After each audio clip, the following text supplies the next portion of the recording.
साल 1858 प्रयागराज में कुंभ में मेला लगा था। तब देश में 1857 की क्रांति चल रही थी। साधु संतों के बीच में क्रांतिकारी घूम रहे थे और संगम के आसपास के जमीनों पर कब्जा कर रहे थे।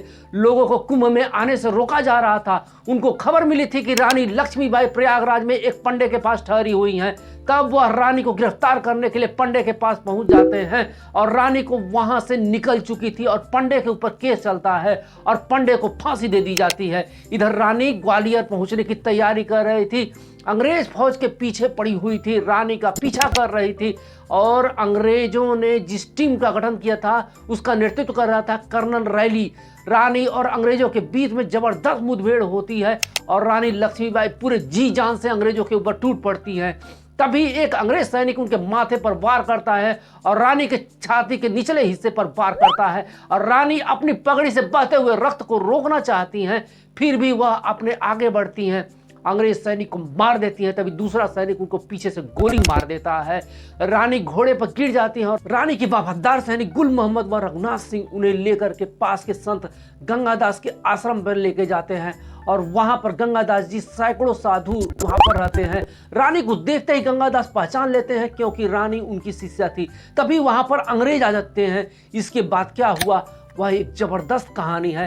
रानी के साथ क्या हुआ, रानी के बेटे के साथ क्या हुआ, उसे कैसे बचाया गया और नागा साधुओं ने अंग्रेजों के साथ में कैसा प्रतिशोध दिया, यह मैं अपनी कुंभ की इस सीरीज में बताने का प्रयास करूंगा। तो आप सभी मित्रों का मेरे YouTube चैनल मेरे विचार में हार्दिक स्वागत व अभिनंदन है। कुंभ की इस कहानी को शुरुआत से लेकर अंत तक कुंभ मेले और नागा साधुओं के बहादुर के किस्से मैं आपको सुनाऊंगा। तो कृपया आप लोग वीडियो के लास्ट तक बने रहें। एक से एक रोचक कहानी और गजब की देशभक्ति की कहानियां हैं, बस आप लास्ट तक बने रहें। लेकिन पहले शुरुआत करते हैं कुंभ की उस कहानी से जहां से इसकी शुरुआत हुई है। समुद्र मंथन से निकले अमृत कलश को लेकर के देवताओं और राक्षसों में युद्ध होता है। राक्षसों ने देवताओं को हरा दिया और अमृत अपने पास रख लिया। इसके बाद देवताओं ने इंद्र के बेटे जयंत को भेजा। वह एक पक्षी का रूप पकड़ता और धोखे से अमृत कलश को चुरा लेता है और वह स्वर्ग में ले जाकर छुपा देता है। जयंत का साथ देने के लिए अन्य देवता भी भेजे गए। पहले चंद्रमा जिनको कि कलश छलकने से बचाना था और दूसरे सूर्य जिनको कि कलश को टूटने से बचाना था। बृहस्पति को राक्षसों को रोकना था और शनि को यह देखना था कि जयंत वह कहीं कलश का पूरा अमृत ही न पी जाए। लेकिन उस कलश से 4 बूंदें छलक जाती हैं और यह 4 जगह पर जाकर गिर जाती हैं। वो 4 जगह हैं हरिद्वार, प्रयाग, नासिक और उज्जैन। तभी से यहाँ पे इन जगहें पवित्र हो जाती है और वहाँ पर स्नान के साथ साथ में मोक्ष मिलता है। प्रयाग का सबसे पहले उल्लेख ऋग्वेद के ग्रंथ के 10वें मंडल के 75वें सूक्त के 5वें मंत्र में गंगा जमुना सरस्वती का उल्लेख मिलता है। महाभारत खंड के अस्तित्व पर्व खंड के तीर्थ यात्रा खंड में प्रयाग का वर्णन मिलता है, जिसमें इसको एक प्रमुख तीर्थ स्थान कहा गया है। गंगा और यमुना के धरती को पवित्र योनि और योनि का मुख्य द्वार कहा गया है। बौद्ध ग्रंथ में भगवान बुद्ध ने कहा है कि लोगों को प्रयाग में स्नान करने से मोक्ष नहीं मिलता है, लेकिन जो लोग क्रूर व धर्मी होते हैं अगर वह इसमें स्नान कर लेते हैं तो वह पवित्र हो जाते हैं। आगे आपको मैं ऐसी कहानी सुनाऊंगा जिसको सुन करके आपके रोंगटे खड़े हो जाएंगे और किस प्रकार से लोग मोक्ष प्राप्ति के लिए आत्महत्या तक कर लेते थे। बात 7वीं सदी की है। बात उस समय की है जब भारत में हर्षवर्धन का शासन था। प्रयागराज भी हर्षवर्धन के राज्य का हिस्सा था। इस दौरान चीनी यात्री वेनसोंग भारत आता है, वह भी हर्षवर्धन के साथ में प्रयाग में आता है और प्रयाग को चीनी भाषा में पेलिवेकिया कहा गया है और गंगा के उत्तरी तट पे हर्षवर्धन का शिविर लगा था। वहां पर कई देशों के राजा इसका इंतजार कर रहे थे। इसके अलावा साधु, संत, गरीब, रोगी, विधवा सब उसका इंतजार कर रहे थे क्योंकि हर्षवर्धन एक बहुत ही धार्मिक व दानी राजा था। पहले दिन हर्षवर्धन ने प्रयाग की भूमि पर भगवान बुद्ध की मूर्ति की स्थापना की, दूसरे दिन सूर्य की मूर्ति की स्थापना की और तीसरे दिन महादेव की मूर्ति की स्थापना की। इसके बाद लगातार 74 दिनों तक हर्षवर्धन दान करते रहे और तब तक दान करते रहे जब तक कि पूरा खजाना खाली नहीं होगा। यहाँ तक कि उन्होंने अपना मुकुट तक दान कर दिया। यह एक अनोखी कहानी है। आगे वेनसोंग बताते हैं कि इस समय कई लोग भूखे रहते थे, मात्र एक चावल का दाना खाते थे और लंबे समय तक भूखे रहने के कारण उनकी मृत्यु हो जाते थे। इससे वह मोक्ष का द्वार मानते थे और आत्महत्या कर लेते थे। जैसा कि महाभारत में इसे मोक्ष का द्वार कहा गया है। इसके बाद की कहानी का जो जिक्र है वह कुंभ की आधुनिक कहानी के जन्मदाता है और यहीं से कुंभ की शुरुआत होती है। बात 8वीं सदी की है, जब भारत में बौद्ध धर्म तेजी से बढ़ रहा था और कई लोग सनातन छोड़कर के बौद्ध धर्म अपना रहे थे। वैदिक संत कुमारिल भट्ट इससे बहुत दुखी थे। वह बौद्ध मत का खंडन करना चाहते थे।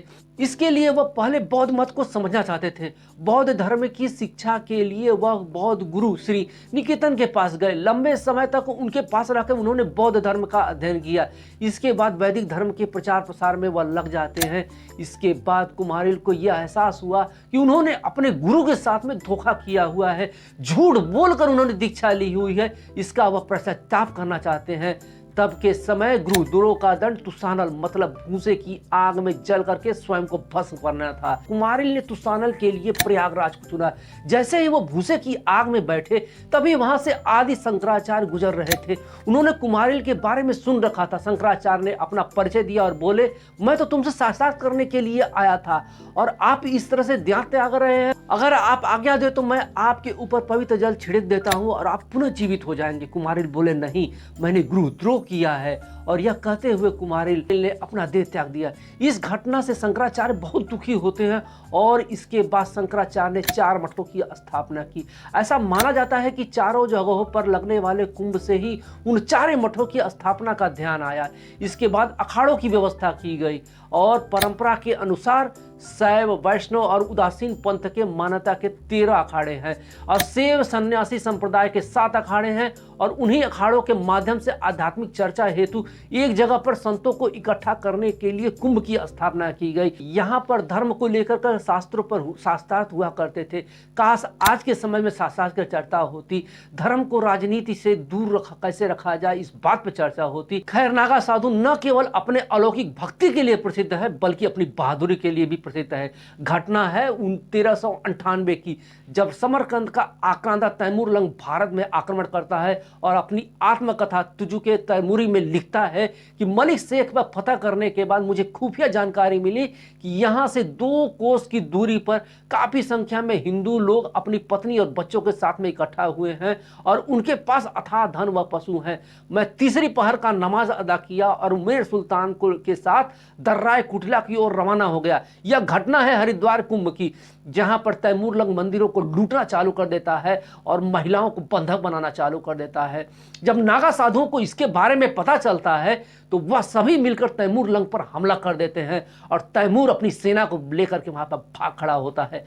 आगे और भी नागा साधुओं की बहादुरी की कहानी है जिन्हें सुनकर के आप अचंभित हो जाएंगे। दूसरी कहानी है सन 1971, जब अफगान शासक अहमद खान बंगस नई दिल्ली के वजीर अवध के नवाब सफदरगंज को हरा करके इलाहाबाद के किले को घेर लेता है और वह तेजी से नगर पर कब्जा करना चालू कर देता है और बड़े घर की महिलाओं को अगवा करना चालू कर देता है। इसी समय संगम पर कुंभ लगा हुआ था और इसमें नागा सन्यासियों के एक विशाल समूह को स्वामी राजेंद्र गिरी जी नेतृत्व कर रहे थे। नागा साधुओं ने पहले तो कुंभ में स्नान किया और फिर तलवार लेकर अहमद खान बंगस पर टूट पड़े। फरवरी से लेकर के अप्रैल तक नागा साधुओं और बंगस की सेना में जबरदस्त हुआ। आखिर अहमद खान बंगस को भागना पड़ा और बंधक महिलाओं को छोड़ना पड़ा। नागा साधुओं ने अफगानों के हथियार और घोड़े दोनों छीन लिए। आइए अब जानते हैं रानी लक्ष्मीबाई साथ में क्या हुआ था और किस बहादुरी से नागा साधुओं ने लड़ाई लड़ी, जो कि अपने आप में अनोखी है। घायल रानी जैसे ही आश्रम में पहुंचती है, उनके गुरु संत गंगादास जी उनको पहचान लेते हैं, लेकिन तभी रानी की मृत्यु हो जाती है। आश्रम में चुपचाप उनका अंतिम संस्कार कर दिया जाता है और संत गंगादास इस आश्रम में न केवल आध्यात्मिक शिक्षा देते थे बल्कि तोप और तलवार चलाना भी सिखाते थे। उनके पास 2 तोपें थी। इन तोपों और तलवारों से नागा साधुओं ने अंग्रेजों पर हमला कर दिया और यह देखकर पूरे अंग्रेज सरप्राइज हो गए और सोचने लगे कि माला फेरने वाले साधु तलवार चलाना भी जानते हैं और अंग्रेजों के साथ में भयंकर युद्ध चालू हो गया। इधर संत गंगादास जी पर एक और जिम्मेदारी थी, रानी लक्ष्मीबाई के पुत्र दामोदर राव को बचाना। कुछ संतों के साथ में लेकर के वह काशी की तरफ चल देते हैं। इधर अंग्रेजों को इसके बारे में जब पता चलता है तो संत गंगादास जी के पीछे पड़ जाते हैं। संत गंगादास किसी तरह से काशी पहुंचते हैं और काशी के रामनंदी संप्रदाय के महंत परमदास जी से रिक्वेस्ट करते हैं कि हम सभी लोगों को ग्वालियर पहुंचे, नहीं तो शंकराचार्य पीठ समाप्त हो जाएगा। बाद में लोग ग्वालियर जाते हैं और देखते हैं कि 745 साधुओं ने रानी लक्ष्मीबाई और अपनी जन्मभूमि के लिए अपना सर्वश्रेष्ठ बलिदान दे दिया है। सभी साधुओं के शव को स्वर्णिम रेखा नदी के किनारे अंतिम संस्कार कर दिया गया। आज भी हर साल गंगादास जी के आश्रम में नागा साधुओं को श्रद्धांजलि दी जाती है, उनके शास्त्रों की पूजा की जाती है। कुंभ की कहानी यहीं पर खत्म नहीं होती है, यह तो मात्र शुरुआत बह रहा है। अभी तो आज़ादी की लड़ाई में नागा साधुओं ने क्या योगदान दिया, आने वाले सीरीज में मैं आपको बताऊंगा। आज़ादी के पास किस प्रकार कुंभ मनाया गया, आखिर जवाहरलाल नेहरू के कारण 1000 लोगों ने कैसे जान दे दी, और आज जो प्रधानमंत्री नरेंद्र मोदी बने हैं वह कुंभ की ही देन है। वह भी अपने आप में गजब की कहानी है। तो मित्र, आप अगले एपिसोड में भी बने रहिए। आपका बहुत बहुत धन्यवाद।